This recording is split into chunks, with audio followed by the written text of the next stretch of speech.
नमस्कार दर्शकों, आप सभी का DHP न्यूज चैनल में हार्दिक स्वागत है। आप सभी को नवरात्र की हार्दिक शुभकामनाएं। माता रानी जी की कृपा सदैव आप पर बनी रहे। तो दोस्तों, आज है तारीख 13 अप्रैल 2021, दिन मंगलवार। रोजाना की तरह हिमाचल प्रदेश की आपको बड़ी और महत्वपूर्ण खबरें बताने वाले हैं, तो वीडियो में बने रहें और वीडियो को आखिरी तक जरूर देखें। साथ ही वीडियो को लाइक और चैनल को सब्सक्राइब जरूर कर लें, जिससे आपको हमारी वीडियोस मिलती रहें। तो चलिए बिना किसी देर की वीडियो की शुरुआत करते हैं। हिमाचल में कोरोना विस्फोट, 1089 नए केस, एक जिले में डबल शतक, 2 में 100 पार। हिमाचल में सोमवार को कोरोना के रिकॉर्ड 1089 मामले आए हैं, वहीं 380 ठीक हुए हैं। सोमवार को 10 कोरोना संक्रमित की जान गई है। ऊना में 3, कांगड़ा व मंडी में 2-2, शिमला, कुल्लू व सिरमौर में 1-1 की जान गई है। ऊना में 52, 69 के व्यक्ति और 82 साल की महिला ने दम तोड़ा है। मंडी में 85 साल की महिला व 67 वर्षीय व्यक्ति की मृत्यु हुई है। कांगड़ा में 70 वर्षीय और 37 वर्षीय व्यक्ति की जान गई है। शिमला में 40, कुल्लू में 37 साल के व्यक्ति व सिरमौर में 67 वर्षीय महिला ने दम तोड़ा है। हिमाचल में कुल आंकड़ा 70,775 पहुंच गया है। अभी 6,069 एक्टिव केस हैं। अब तक 63,558 ठीक हुए हैं। कोरोना डेथ का आंकड़ा 1,112 है। कांगड़ा में 249, सोलन में 166, लाहौल स्पीति में 114, हमीरपुर में 98, शिमला में 94, ऊना में 85, बिलासपुर में 82, सिरमौर में 73, मंडी में 66, कुल्लू में 45, चंबा में 16 व किन्नौर में 1 मामला आया है। ऊना के 78, हमीरपुर के 74, बिलासपुर के 58, सोलन के 40, शिमला के 36, चंबा के 28, मंडी के 26, कांगड़ा के 24, सिरमौर के 13, कुल्लू के 2 व किन्नौर का 1 ठीक हुआ है। सरकारी कार्यक्रमों में आ सकेंगे 50% लोग, खुले रहेंगे हॉस्टल। हिमाचल प्रदेश आपदा प्रबंधन सेल ने आदेश जारी कर कहा है कि खुले स्थलों में जनहित में होने वाले प्रशासनिक या आधिकारिक कार्यक्रमों में 200 की बजाय क्षमता के 50% लोग आ सकेंगे। आदेशों में स्कूलों को लेकर भी स्थिति साफ कर दी गई है। कहा गया है कि 21 अप्रैल तक विद्यार्थियों के लिए स्कूलों को बंद रखा जाएगा। इस दौरान शिक्षण व गैर शिक्षण स्टाफ को बुलाने का फैसला संस्थानों के मुखिया लेंगे। रिहायशी स्कूलों के लिए कहा गया है कि केंद्रीय स्वास्थ्य मंत्रालय की SOP का पालन करने पर हॉस्टल बंद करने की जरूरत नहीं होगी। परीक्षा केंद्रों के लिए चयनित शिक्षण संस्थानों को परीक्षा से पहले अच्छी तरह से सैनिटाइज करना होगा। इसके लिए हर संस्थान में एक कंप्लायंस अफसर को नियुक्त करना होगा। बेटे विक्रमादित्य के बाद पूर्व CM वीरभद्र सिंह भी कोरोना पॉजिटिव। बेटे विक्रमादित्य सिंह के बाद अब पूर्व CM वीरभद्र सिंह भी कोरोना पॉजिटिव पाए गए हैं। वीरभद्र सिंह 86 वर्ष के हैं। IGMC की टीम द्वारा लिए गए सैंपल में कोरोना पॉजिटिव पाए जाने की पुष्टि हुई है। उनका इलाज घर पर ही चल रहा है। डॉक्टरों की टीम उनकी निगरानी कर रही है। वहीं उनके अन्य पारिवारिक सदस्यों के भी सैंपल लिए गए हैं। आपको बता दें कि विक्रमादित्य सिंह कोरोना पॉजिटिव पाए गए थे। इस बात की जानकारी उन्होंने अपनी फेसबुक ID पर दी थी। उन्होंने फेसबुक पर पोस्ट डाला था कि वे कोरोना पॉजिटिव पाए गए हैं और खुद को 12 दिन के लिए आइसोलेट कर रहे हैं। जो भी पिछले 7 दिन में उनके संपर्क में आए हैं वे अपना टेस्ट करवा लें। विक्रमादित्य सिंह के कोरोना पॉजिटिव पाए जाने के बाद पूर्व CM वीरभद्र सिंह का भी कोरोना सैंपल लिया गया था। सैंपल जांच में वे कोरोना पॉजिटिव पाए गए हैं। लाहौल मनाली की चोटियों पर बर्फबारी, ऊना में 37 डिग्री पहुंचा पारा। हिमाचल प्रदेश में पश्चिमी विक्षोभ के सक्रिय होते ही मौसम में बदलाव आ गया है। सोमवार को लाहौल स्पीति और मनाली की ऊंची चोटियों पर ताज़ा बर्फबारी हुई। शिमला सहित प्रदेश के कई क्षेत्रों में दिन भर बादल छाए रहे। मनाली और भुंतर में हल्की बूंदाबांदी हुई। मैदानी क्षेत्रों में मौसम अभी भी गर्म बना हुआ है। सोमवार को ऊना में इस सीजन का सबसे गर्म दिन रिकॉर्ड हुआ। ऊना में अधिकतम तापमान 37 डिग्री सेल्सियस दर्ज हुआ। प्रदेश के 7 शहरों का अधिकतम तापमान सोमवार को 30 डिग्री से अधिक रहा। मौसम विज्ञान केंद्र शिमला ने मंगलवार से मध्य पर्वतीय क्षेत्रों शिमला, सोलन, सिरमौर, मंडी, कुल्लू, चंबा और उच्च पर्वतीय क्षेत्रों किन्नौर व लाहौल स्पीति में 17 अप्रैल तक बादल बरसने का पूर्वानुमान जताया है। मैदानी जिलों ऊना, बिलासपुर, हमीरपुर और कांगड़ा में भी 15 से 17 अप्रैल तक मौसम खराब बना रहने की संभावना है। मध्य और उच्च पर्वतीय जिलों में 14 और 15 अप्रैल को अंधड़ और बारिश का येलो अलर्ट जारी हुआ है। उधर कुल्लू और लाहौल स्पीति में मौसम ने एक बार फिर करवट बदली है। मनाली व लाहौल स्पीति की ऊंची चोटियों पर सोमवार दोपहर बाद बर्फबारी का दौर शुरू हुआ। जरूरत पड़ने पर सामुदायिक और महिला मंडल भवन भी बनेंगे आइसोलेशन केंद्र।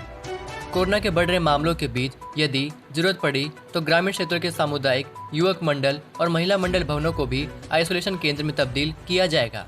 यह सुविधा उन लोगों के लिए होगी जिनके घरों में होम आइसोलेशन के मानक पूरे करने की व्यवस्था नहीं होगी। सोमवार को मुख्यमंत्री जयराम ठाकुर ने उपायुक्त सभागार मंडी से पंचायती राज संस्थाओं के 3000 से अधिक प्रतिनिधियों से वर्चुअली बातचीत में इस संदर्भ में समय रहते संभावनाएं तलाशने के निर्देश दिए। उन्होंने होम आइसोलेशन में रह रहे मरीजों की मदद और उनके परिवार के सदस्यों के साथ निरंतर संपर्क में रहने के लिए भी कहा।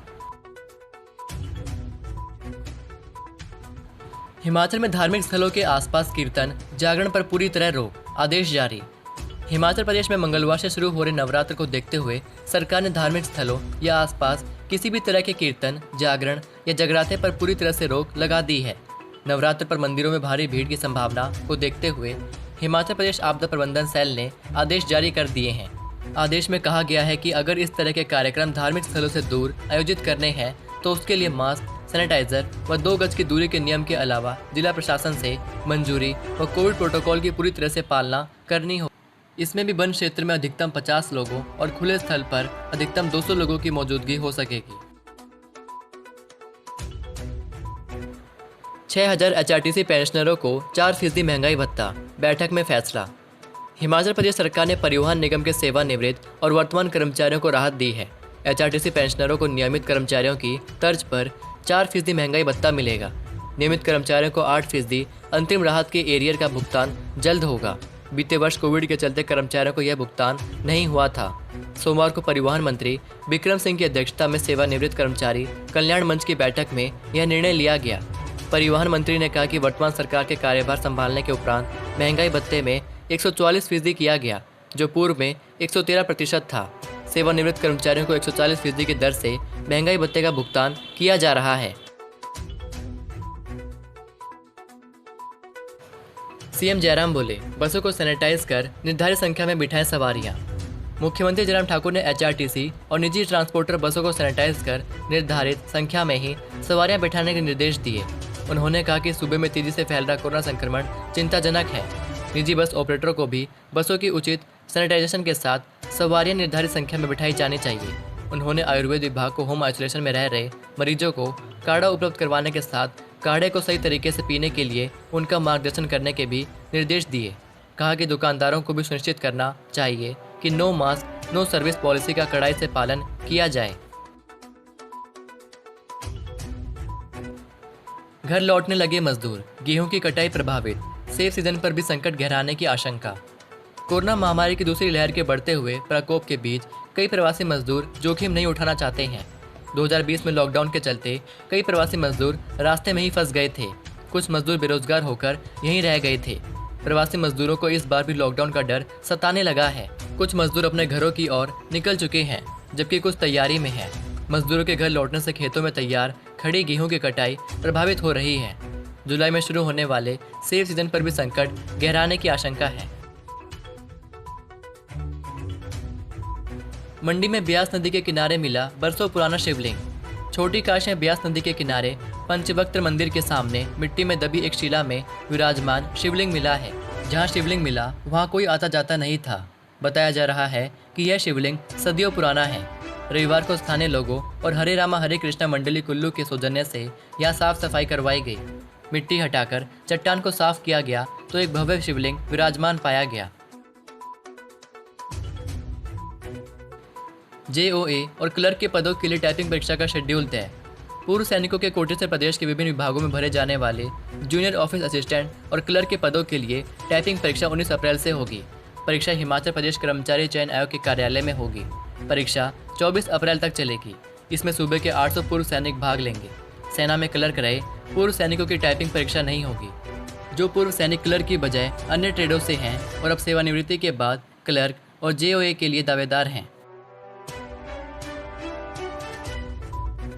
हिमाचल में नो मास्क नो सर्विस लागू, एसओपी जारी। हिमाचल में अब नो मास्क नो सर्विस को लागू कर दिया गया है।